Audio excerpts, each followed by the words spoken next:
Hello students, आज हम पढ़ेंगे क्रिटिसिज्म ऑफ लेमार्किज्म थ्योरम के बारे में। पिछली वीडियो में हमने पोस्टलर्स के बारे में अच्छे से डिस्कस किया था, जिसमें हमने पढ़ा था units, use and disuse of organ, inheritance of acquired character and the fourth one is speciation. Units में बस हमने इतना ही पढ़ा था कि क्या होता है, एनवायरमेंटल कंडीशन चेंज हो जाती है, एनवायरमेंटल कंडीशन चेंज हुई तो क्या हुआ, एनिमल्स के लिए क्या होंगे, न्यू नीड्स जनरेट होंगे। न्यू नीड्स जनरेट होने के कारण क्या वो क्या करेगा, एक जगह से दूसरी जगह माइग्रेट करेगा। जब वो एक जगह से दूसरी जगह माइग्रेट कर रहा है तो क्या होता है, उस टाइम उस जगह एक जगह से दूसरी जगह एक वन हैबिट से जब दूसरी हैबिट में जाएगा तो क्या होगा, कुछ ऑर्गन्स का उसका ज़्यादा यूज़ होने लग पड़ेगा। जिस ऑर्गन का ज़्यादा यूज़ होने लग पड़ेगा वो ज़्यादा डेवलप हो जाएगा, जबकि कुछ ऑर्गन्स का यूज़ बंद हो जाएगा। जिसका यूज़ होना बंद हो जाएगा वो क्या हो जाएंगे, वेस्टिजेस के रूप में प्रेजेंट हो जाएंगे बॉडी में, ठीक है। और बाकी जो ऑर्गन ज़्यादा यूज़ हो रहे होंगे, जो ज़्यादा डेवलप होंगे, उसने क्या हुआ था, वो जो ऑर्गन होंगे वो नेक्स्ट जनरेशन में पास आउट हो जाएंगे। जब ऐसे जनरेशन आफ्टर जनरेशन पास होते गए तो क्या होगा, lead to the formation of a new species, ठीक है। तो ये हमने पढ़ा था postulates of the Lamarck theorem में।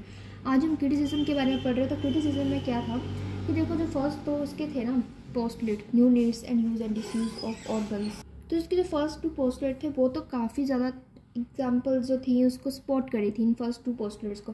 पर जो थर्ड पोस्टलेट था ना, उसका इनहेरिटेंस ऑफ एक्वायर्ड कैरेक्टर, वो हाईली क्रिटिसाइज़ किया गया। मतलब कि बहुत ज़्यादा साइंटिस्ट द्वारा हाईली क्रिटिसाइज किया गया कि नहीं, ऐसा नहीं होता, और उसको उन्होंने प्रूव भी किया कि क्यों नहीं ऐसा हो सकता। देखो, सबसे पहले हम बात करते हैं तो फर्स्ट साइंटिस्ट थे वो थे अगस्त मिसमेन, वेरी इंपॉर्टेंट, ठीक है।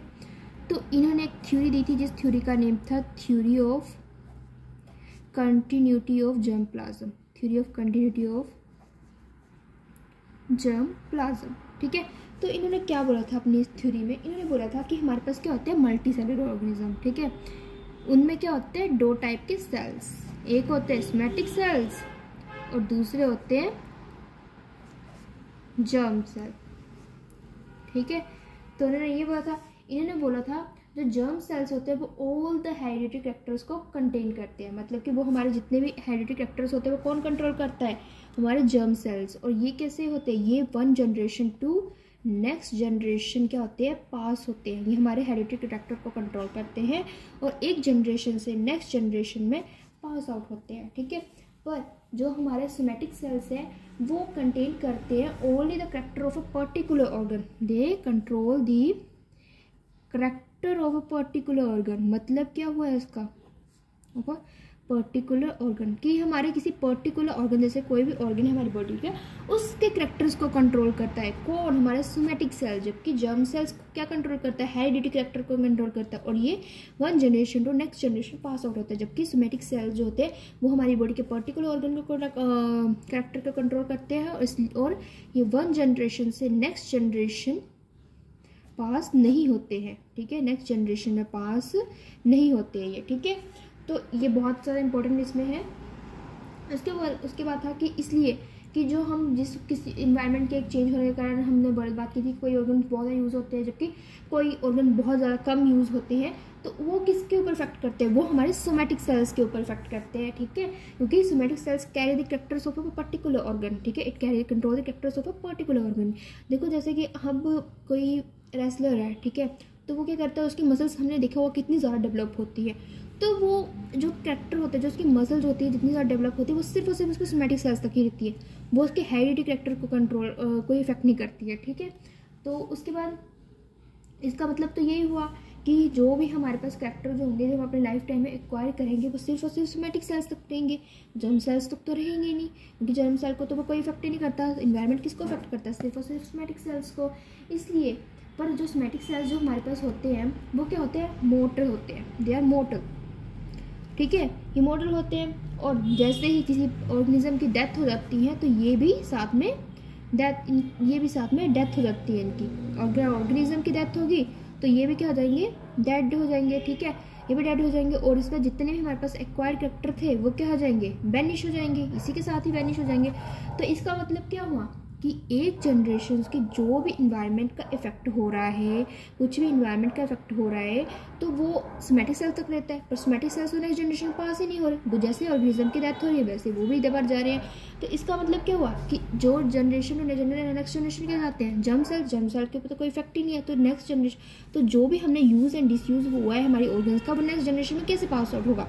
इसलिए अगस्त बिस्मैन ने इसकी थ्योरी को पूरा निगलेक्ट कर दिया, हाईली क्रिटिसाइज किया इसकी थ्योरी को। और उसने इसके लिए एक एग्जाम्पल भी दी। जैसे कि उसने क्या किया, उसने रैट्स लिए, ठीक है, रैट्स की उसने की उसके एक रैट समझ लो, उसने एक रैट लिया, ठीक है, फर्स्ट रैट लिया उसने, उसकी क्या किया, उसकी टेल काट दी उसने, ठीक है, और उसको दूसरे रैट के साथ क्रॉस करवाया जिसकी भी उसने टेल काट दी, ठीक है। जब उसने क्रॉस करवाया तो उसने देखा कि उसके पास जो रैट जो ऑब्टेन हुआ, जो रैट जो बना, वो उसके पास टेल थी, ठीक है। उसने अपने इस प्रोसेस को कम से कम 22 जनरेशन्स तक करवाया, ठीक है। पर आफ्टर 22 जनरेशन के बाद भी जो रैट मिला उसको, उसके पास भी टेल थी। तो इसका मतलब क्या हुआ कि ये तो जो टेल काट रहे थे वो उसके किसको अफेक्ट कर रही थी, वो उसके सोमैटिक सेल्स को अफेक्ट कर रही थी, उसके जर्म सेल्स को बिल्कुल इफेक्ट नहीं कर रही थी। इसलिए वो कैरेक्टर क्या होगा, नेक्स्ट जनरेशन में पास नहीं होगा, ठीक है। अब जो सेकेंड इसकी क्रिटिसिज्म के बारे में थी वो थी, सेकेंड एग्जाम्पल थी, जो हम बोरिंग नहीं करते अपने एक्सटर्नल पीने को, एक्सटर्नल जो हमारे पास ईयर होता है जिसको हम क्या बोलते हैं, पीना भी बोलते हैं, ठीक है। और नोज़ की हम क्या करते हैं, पर्सिंग नहीं करते, ठीक है, छिदवाते हैं, जिसको बोलते हैं छिदवाते हम, जैसे कि ईयर्स के पीना को छिदवाते हैं, नोज़ को छिदवाते हैं। तो वो क्या करते हैं, ये जो चीज़ होती है ये प्रैक्टिस की जा रही है वुमेन बाय सेवरल जनरेशन है, बहुत पुराने जमाने से चल रहा है, ठीक है, कि शेख कान को छिदवाना, नाक को छिदवाना। पर क्या हुआ, ये कैरेक्टर हमारे नेक्स्ट जनरेशन में गया, ये भी तो एक कैरेक्टर है, ये भी तो नेक्स्ट जनरेशन में जाना चाहिए था अकॉर्डिंग टू लामार्क, पर नहीं। क्यों, क्योंकि ये भी हमारे सोमैटिक सेल्स को इफेक्ट करता है, और सोमैटिक सेल्स की जो कैरेक्टर्स होते हैं वो नेक्स्ट जनरेशन में पास आउट नहीं होते हैं। तो ये भी एक एग्जाम्पल है। थर्ड एक बहुत ज़्यादा इंटरेस्टिंग एग्जाम्पल थे, वो है पैब्लो। पैब्लो एक रशियन फिजियोलॉजिस्ट था, रशियन फिजियोलॉजिस्ट था। इसने क्या किया, इसने ट्रेन किया माइस को, ठीक है, माइस को ट्रेन करना शुरू कर दिया। किस चीज़ के लिए, जैसे कि होता नहीं कि स्कूल में हाफ टाइम होता है तो क्या होती है, बेल बजती है, बेल से पता चल जाता है बच्चों को कि क्या हो गया, अब हाफ टाइम हो गया है, ठीक है। जब नेक्स्ट पीरियड के लिए टाइम, मतलब कि होता है ना कि पर्टिकुलर पीरियड होता है, ठीक है, तो उसके बाद पता जाता है बच्चों को कि बस अब इस क्लास का इतना ही ड्यूरेशन थी, अब नेक्स्ट क्लास के लिए अब हमको जाना है, ठीक है। तो वैसे ही उसने क्या किया, माइस को ट्रेन करना शुरू कर दिया, किसके साथ, बेल के साथ, ठीक है, कि train mice to come for food on hearing a bell, ठीक है, and found that training was necessary in each generation. उसने क्या देखा कि उसने तो ट्रेन करना शुरू कर दिया कि माइस को, हर जनरेशन के माइस को उसने क्या ट्रेन किया कि बेल जैसे बजेगी तो तुम लोगों ने खाने के लिए आ जाना, ठीक है, माइस को, ठीक है, ऐसे ट्रेन कर रहे थे। पर उसने ये देखा कि जनरेशन आफ्टर जनरेशन हर जनरेशन में उसको ट्रेन करना पड़ रहा था माइस को, ठीक है। ऐसा नहीं हो रहा था कि एक जनरेशन में उसको ट्रेन कर दिया हमने तो फिर नेक्स्ट जनरेशन में उसको ट्रेन करने की जरूरत नहीं, क्यों, क्योंकि फिर से वही बात है, ठीक है, सोमैटिक सेल्स को अफेक्ट करता है, कोई वो तो है नहीं इसमें, ठीक है। नेक्स्ट हमारे पास फोर्थ एग्जांपल आती है, वो थे हमारे पास दो साइंटिस्ट थे, कैसल एंड फिलिप्स। इस तरह एक्सपेरिमेंट किया था एक, ठीक है, बहुत इंटरेस्टिंग एक्सपेरिमेंट किया था कैसल एंड फिलिप्स ने। इन्होंने क्या एक्सपेरिमेंट किया था, इन्होंने क्या लिया, एक ब्लैक गिनिया पिग लिया, इन्होंने एक ब्लैक गिनिया पिग लिया, ठीक है, उसको उसकी जो क्या, और एक वाइट गिनिया पिग लिया, वाइट गिनिया पिग लिया, दोनों कैसे लिए थे, फीमेल लिए थे दोनों, ठीक है। उसने क्या किया, ब्लैक गिनिया पिग से क्या की, ओवरी उठाई, ब्लैक गिनिया पिग की जो फीमेल थी उसकी ओवरी ली और उसको ट्रांसप्लांट कर दिया किसमें, वाइट गिनिया पिग में। कब transfer, before sexual maturity, sexual puberty आने से पहले ही उसने क्या किया, इसकी ब्लैक गिनिया पिग की ओवरी को उठा के वाइट गिनिया पिग में ट्रांसप्लांट कर दिया।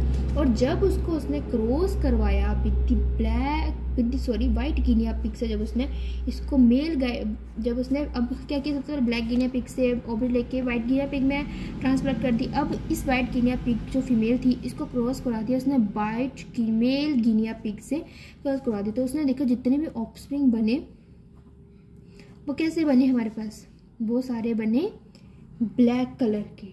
दिस शो दैट की जो ब्लैक की जो इन्वायरमेंट होता है वो do not affect the germ cells की, जो इन्वायरमेंट होता है वो जर्म सेल्स को इफेक्ट नहीं करता है। तो ये हमारी सारी थी कुछ क्रिटिसिज्म थे जो साइंटिस्ट द्वारा दिए गए, जो मेन क्रिटिसिज्म थे। अब मैं कुछ सिग्निफिकेंस की बात करूँ तो इस सिग्निफिकेंस क्या था इस थ्योरी की। सबसे पहले तो सिग्निफिकेंस तो यही था कि it is the first comprehensive theory for the organic evolution, कि it was the first comprehensive theory of organic evolution का मतलब है कि ये फर्स्ट थ्योरी थी जो एवोल्यूशन ऑफ फर्स्ट थ्योरी, मतलब कि एवोल्यूशन के बारे में फर्स्ट थ्योरी थी ये, ठीक है, कि कैसे क्यों ऐसे एवोल्यूशन हो, ठीक है। It nicely explain the existence of vestigial organ, ठीक है, हमें पता है, हमने पढ़ा था कि ये नाइसली एक्सप्लेन कर रहा था किसके बारे में, वेस्टिजियल ऑर्गन्स के बारे में, ठीक है, कि बता रहा था ना कि जो ऑर्गन्स ज़्यादा यूज़ नहीं होते, जिस ऑर्गन का डिसयूज़ होना शुरू हो जाए तो वो एज ए वेस्टिजियल ऑर्गन्स के रूप में प्रेजेंट होते हैं। It stimulates the other biologist to look for the mechanism of organic evolution, और उसने अनदर बायोलॉजिस्ट को, अदर साइंटिस्ट को भी क्या किया, स्टिमुलेट किया कि वो भी इस ऑर्गेनिक एवोल्यूशन के बारे में कुछ देखें, ठीक है। तो ये कुछ था इंपॉर्टेंस इसके बारे में। This is all about our Lamarckism theory.